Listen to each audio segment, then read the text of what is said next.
এই পথে নিয়েন না।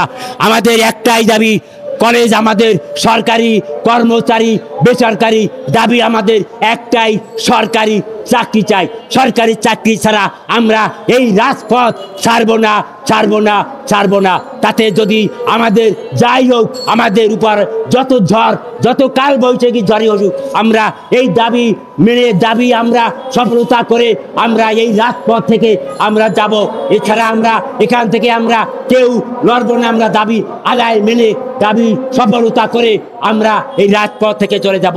আপনাদেরকে আমরা দৃষ্টি আকর্ষণ করে বলছি, এই যে ছাত্র জনতারা যারা আন্দোলন করেছে, তারা প্রত্যেকটা কলেজে, প্রত্যেকটা বিশ্ববিদ্যালয়ের কর্মরত ছাত্র এবং সাধারণ জনতা, যারা ছেলে মেয়ে, ছোট বাচ্চা, মা, কৃষক লীগ, ছোট যারা আছে, কৃষক হইতে রিক্সা চালক, ভ্যান চালক, দোকানদার, সবাই এই আন্দোলনে উপস্থিত ছিল। উপস্থিত করে আপনাদেরকে কিন্তু এই ফ্যাসিবাদী সরকার সরায়ে আপনাদেরকে সর্বস্থানে বসাইছে।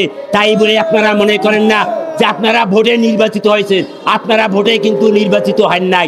আপনারা কিন্তু শুধু জনগণের মতে, জনগণের মতায় আপনাদেরকে এই বাংলাদেশের সর্বস্থানে বসানোর জন্য একটাই কারণ, সেটা আপনি বাংলাদেশকে ফ্যাসিবাদী যেখানে যেটা আছে সব সরাসরি এবং বাংলাদেশের যতগুলা ন্যায্য দাবি, এই দাবি সফলতা করার জন্য আজ বাংলাদেশের সর্বস্থানকে আপনাদেরকে বসানো হয়েছে।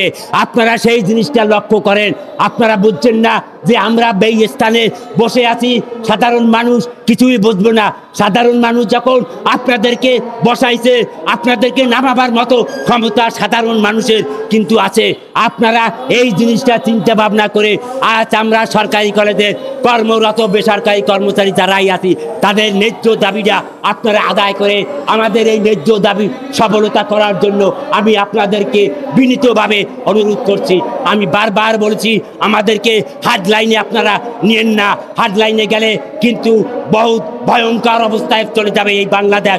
শিক্ষা প্রতিষ্ঠান নিয়ে অনেক ভয়ঙ্কর জায়গায় চলে যাবে। আমরা সেই ভয়ঙ্কর করতে আমরা চাই না। আমাদের শুধু একটাই দাবি, আমাদের চাকরি সরকারি করার জন্য আমাদের একটাই দাবি। আমাদের কলেজ সরকারি, কর্মচারী বেসরকারি দাবি আমাদের একটাই, সরকারি চাকরি চাই।